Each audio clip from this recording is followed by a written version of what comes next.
Fala, irmãos, como vocês estão? Eu sou o Guilherme Valete e hoje nós vamos falar desse comentário, tá? Que eu vou explicar pra vocês, porque você não vai encontrar esse comentário, esse aqui você não vai achar, mas você vai achar de uma outra forma. Esse é um comentário histórico-cultural que nós já não temos mais nessa edição. Essa edição ela é muito antiga. Hoje a editora já não é mais a mesma editora. Então hoje nós temos esse material. Eu vou postar uma foto aqui, ó.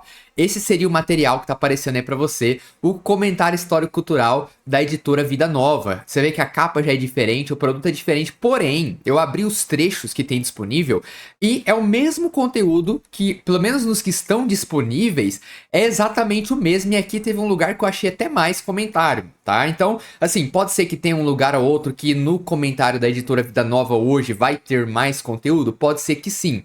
Mas nos trechos que eu encontrei disponível, tanto do Novo Testamento, que é do Craig Keener, tá? Então, ó, eu vou explicar a história desse aqui, ó, Craig Keener, tá? E esse aqui do Antigo Testamento, né, do John Walton, Victor Matthews e Mark Chavalas, né, ou Cavalas, alguma coisa assim, né? Não dá pra ler muito certinho aqui, mas ó, tem o do Novo Testamento e do Antigo Testamento. Esse material eu ganhei há muitos anos atrás. Dei pra um amigo meu, um irmão amigo meu, esse material.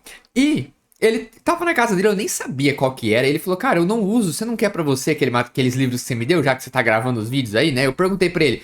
Falei, cara, esses livros que eu te dei, aqueles livros que eu te dei, o que era aquilo? Não lembro. Aí ele foi lá e viu, e eu falei, cara, eu acho que é um material muito bom. E aí ele falou, você não quer pra você? Eu não uso. Eu falei, dá, pode me dar que eu vou usar e vou gravar vídeo com ele. Então eu fiz uma análise, realmente é um material muito bom. Eu vou mostrar pra vocês hoje qual que é o meu propósito nesse vídeo. Mostrar pra vocês o que você ganharia lendo esse livro, a importância de você ler um livro desse tipo, de você ter um material desse tipo. E outra coisa, eu quero mostrar na prática, eu vou mostrar ele, fotos dele, com uma passagem pra você ver o que eu tô falando, como que na prática mesmo você vai usar esse livro. Então olha só o vídeo, vou te mostrar na prática como usar um comentário histórico-cultural, tá? E vou te mostrar por que você deveria usar um comentário histórico-cultural. Qual é a diferença de um comentário histórico-cultural para um comentário exegético? Tem diferença, tá? Então vamos lá, vamos nos aprofundar nesse vídeo. A primeira coisa, é muito importante que você tenha um comentário histórico-cultural, porque quando você abre a sua Bíblia, vamos pegar uma epístola, vamos pegar Colossenses, eu vou falar muito de Colossenses hoje. Você pega Colossenses e começa a ler, abre e começa a ler. Você não sabe para quem foi aquela carta. Você não sabe quem eram os participantes daquela igreja, por exemplo, que tinha judeus e gentios misturados.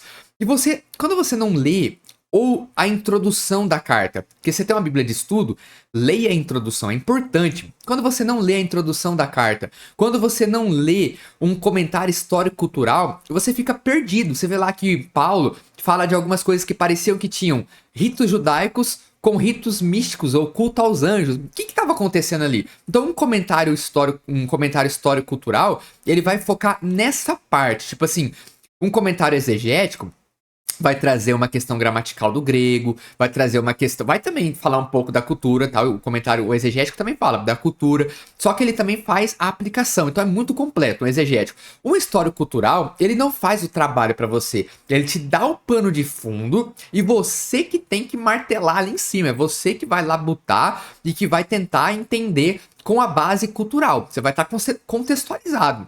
Então, tanto do Novo quanto do Antigo Testamento, nós não estamos falando de um comentário exegético. Esse não é um comentário exegético. Então, você não vai encontrar lá, quando você vê lá, por exemplo, a passagem de que Deus vos dê o espírito de sabedoria, de revelação, de conhecimento e tal. Você não vai ver ele trabalhando cada palavra ali como num exegético. Mas você vai ver o que seria um espírito de sabedoria e de revelação naquela época. Aí ele vai trazer um comentário cultural. Olha, os judaicos viam o espírito de sabedoria e revelação de uma forma. Os gregos viam isso de uma outra forma e tal. Então sempre essa é a pegada. Eu vou mostrar pra vocês na prática como vai funcionar. Então olha só. Estamos falando então de comentários histórico-cultural. Então, tipo assim, ele vai trazer sempre o pano de fundo. Se for no Antigo Testamento, falando de templo, ele vai trazer uma ideia de como eram vistos os templos daquela época. Por exemplo, vai lá que tem um salmo que fala que quando o povo de Israel saiu do Egito, que Israel ficou sendo o domínio de Deus.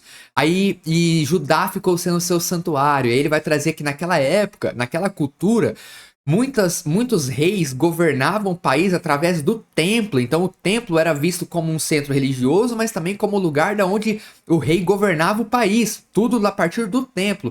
Então um histórico cultural te traz essas noções. Esses tipos de noções que às vezes no exegético pode faltar. Mas, assim, o exegético é sempre muito completo, né? Mas às vezes pode faltar no exegético. Então, esse aqui, ele te lança o pano de fundo para você ler a Bíblia. Então, ele vai trazer a introdução à carta, introdução ao livro, e depois ele vai destrinchando com você as ideias que estão por trás de cada passagem. Então, quando você começa a ler uma passagem após ter lido um livro desse, ou um trecho desse, você vai estar situado com o costume da época, com a cultura da época e por aí vai. Então essa é a ideia. Então esse livro chegou até mim novamente, né? O Bom Filho a Casa Torna, porque era meu há muitos anos atrás. Eu dei pro irmão, falei, mano, ele era meu líder de célula na época, né? Eu falei, você não quer? Eu nem sabia que era comentário e tal. Eu falei, você não quer pra você? Eu tinha minha Bíblia, tava lendo minha biblinha lá. Pega pra você. E ficou lá guardado pra nós desfrutarmos dele hoje. Então lembra, essa edição é uma edição antiga, né? Uma edição antiga que nós temos, ó, era até uma outra editora, tá? Era uma outra editora.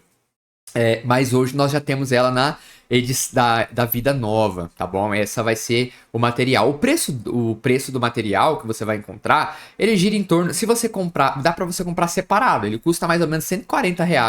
Você adquire um volume, tipo do Novo ou do Antigo Testamento. E também tem o conjunto.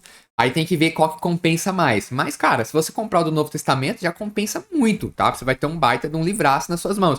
E pode ser que a nova edição da editora Vida Nova tenha mais conteúdo, né? Porque eu vi um dia lá falando que era uma edição ampliada, né? Então pode ser que eu não tenha visto esses trechos, mas pode ser que tenha mais conteúdo. Talvez uma melhor diagramação, não sei. Pode ser que seja melhor até mesmo. Você tem aí? Me diga, né? Como que tá aí o seu conteúdo? Tem imagens na nova edição? Como que tá a sua nova edição aí? Então eu mostrei a foto pra vocês, né? Como que tá esse comentário. Agora sim, vamos dar uma olhada. Eu quero mostrar pra vocês na prática. Tomara que eu não tenha esquecido de falar nada, né? Mas eu quero mostrar pra vocês na prática. Deixa eu abrir aqui. Enquanto isso, o computador desligou sozinho aqui quase agora. Eu dei um chute aqui nas tomadas.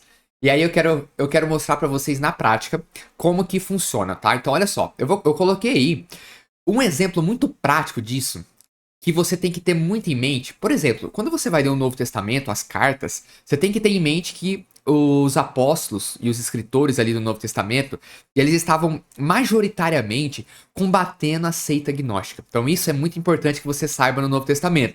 Os gnósticos não tinha igreja dos gnósticos, né? Mas o gnosticismo era uma ideia que prezava o conhecimento. O próprio nome gnóstico vem aí da palavra conhecimento. Então, tipo assim, toda vez que você vê no Novo Testamento os escritores citando o conhecimento de Deus, conhecimento de Cristo, não é o conhecimento que Deus tem, mas é nós conhecermos a Ele, né?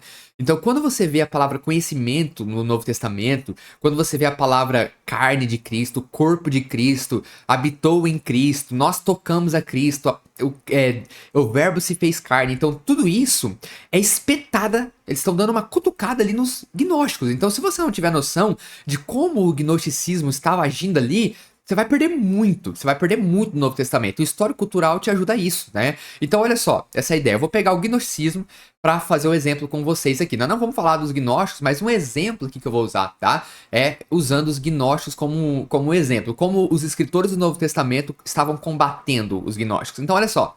João 1,14, você vê lá que fala que o verbo se fez carne.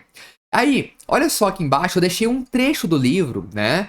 Falando um comentário sobre isso. Por exemplo, nem os filósofos gregos, nem os mestres judeus poderiam conceber a palavra tornando-se carne. Desde a época de Platão, os pensadores gregos vinham salientando que o ideal era o invisível e eterno. Então essa parte aqui, a ideia dos gregos era que o quê? Que a matéria era ruim. Se Cristo teve corpo, então Cristo não podia ser santo, não podia ser perfeito, porque tudo que tem corpo não presta. Os gnósticos acreditavam que não foi Deus que criou o homem, mas que foi um semideus, algo do tipo assim, que criou o homem, porque o homem é ruim, Deus só cria o que é bom, né? Então, quando você pega uma ideia dessa, né, tipo assim, aqui você pode ler o resto, aqui eu não vou ficar lendo pra não ficar chato, mas olha só, você pode pegar, pausar o vídeo, e olha só, em João 1,14, que você vai ter a ideia do verbo se fez carne, o comentário que você tem ali percebe que não é um comentário exegético, é uma questão cultural, sobre os gregos pensarem de uma forma, os judeus pensarem de outra forma, não é? Mas ambos pensavam que o espiritual e o invisível que era bom. E aí vem o Novo Testamento dizendo, o verbo se fez carne, né? Até eles falam aqui embaixo, achei engraçado, né? A possibilidade do ser humano se tornar Deus nunca passou pela cabeça deles, né? Isto é, que Deus se tornasse humano. Então, tipo assim, é algo interessante quando você pega um comentário desse tipo, você vai ter essa ideia cultural por trás disso. Eu vou mostrar pra vocês depois. Nessa parte aqui do 1.14, tem mais um trecho. Eu vou colocar aqui, ó. Esse é o restante do comentário. Então tem muita coisa, tá? É que ficou menor aqui, porque é o tamanho, né? Mas é uma foto do livro mesmo. Então você vê, ó, quando Deus revelou sua glória a Moisés. Você pode pausar aí e ler pra você compreender o que um comentário desse traz pra você, tá bom? Depois, vamos ver outro exemplo. Depois em 1 João 1:1, lembra que diz que as nossas mãos tocaram, né? E isso aqui é o quê? Os gnósticos estavam dizendo que não tem como tocar Jesus, ele era um espírito, um fantasma. João fala, não, nossas mãos tocaram. E aí você vai para um pequeno comentário, na verdade um grande comentário sobre nossas mãos tocaram. E aí você vai ter a ideia aqui, ó. Essa é a ideia que você pode pausar também e ler aqui, ó, a base para a verdadeira comunhão, mas eu acho que mais aqui embaixo, quando chega aqui, ó. Lá no ao dizer, lá embaixo. Ao dizer que as testemunhas de Jesus o haviam tocado, pode ver lá embaixo, mais pra lá, né? Ao dizer que as testemunhas de Jesus o haviam tocado e o sentido, João indica que Jesus fora completamente humano. Isso é muito importante naquela época, hoje também. Mas naquela época, essa ideia de que Jesus poderia ser tocado estava sendo contestada, né? Então, quando você lê esse tipo de comentário, você adquire esse conhecimento. Colossenses 1:9, por exemplo, Colossenses, você vai pensar lá em Colossenses, vai pegar aquele livro de Colossenses e a todo momento mostrando a grandeza de Cristo, que nele, olha só, se você pegar, vamos pegar uma passagem em Colossenses, ó. Em Colossenses 2:9, vou pegar o de 2:9, fala, porque nele habita corporalmente toda a plenitude da divindade. Aonde habita corporalmente, no corpo de Cristo habita corporalmente, nele, a plenitude, a completude de Deus, que era algo para os gnósticos, algo inconcebível. Vou deixar o comentário aqui para vocês, ó, essa parte aqui, que vocês podem ver o comentário, né, essa partezinha do comentário sobre esse assunto, mas você vê, para os gnósticos, falar que em Cristo habitou corporalmente toda a plenitude de Cristo, toda a plenitude de Deus, era algo inconcebível, era algo tipo assim, os gnósticos acreditavam que você poderia alcançar a salvação através do conhecimento, mas não o conhecimento em Cristo, que estava morando e habitando em Cristo. Conhecimento sobre a natureza, sobre Deus, sobre Cristo, sobre tudo, mas não afunilado nele. E aí o Novo Testamento, os apóstolos, trazem essa ideia. Nele habitou toda a plenitude de Deus, corporalmente. E aí você começa a ler um comentário como esse, histórico-cultural, para você entender o que estava por trás dessas falas, né? Isso é muito importante. Então, é isso que você vai adquirir quando você lê um material desse padrão. É um material grande, tá? É um material muito bom. O meu já tá meio destruído aqui, mas é o conteúdo que importa, né? O conteúdo que importa. Então, estamos aí com esse material, estou consumindo desse material e realmente é bom, é um bom material. Ele não é um comentário exegético, então, tipo assim, não espere que você vai encontrar explicação gramatical de cada palavra e tal. Você não vai encontrar nesse livro, mas sim você vai se preparar no pano de fundo daquela época, como que acontecia as coisas, um casamento, por que era um casamento daquela forma. Então você vai ter, o casamento era assim, pagava assim e tal. Tudo isso você vai encontrar nesse material. É um material muito bom, eu realmente recomendo. É melhor, ao invés de você que não quer comprar mais Bíblias, compre um comentário histórico-cultural, tá? Eu não quero comprar mais Bíblia, Guilherme. Já tenho várias Bíblias aqui, por exemplo. Eu não quero comprar mais Bíblias, então eu vou comprar comentários agora. Posso ter uma Bíblia ou outra? Sim, claro, eu gosto de Bíblias, né? Mas isso é incrível, olha ali atrás, né? Mas, cara, eu não abro mão de um material desse, vale muito a pena. Então, gostou do vídeo? Deixa seu comentário, deixa um like aí embaixo, deixa um like em comentário, e eu vejo vocês no próximo vídeo. Até mais.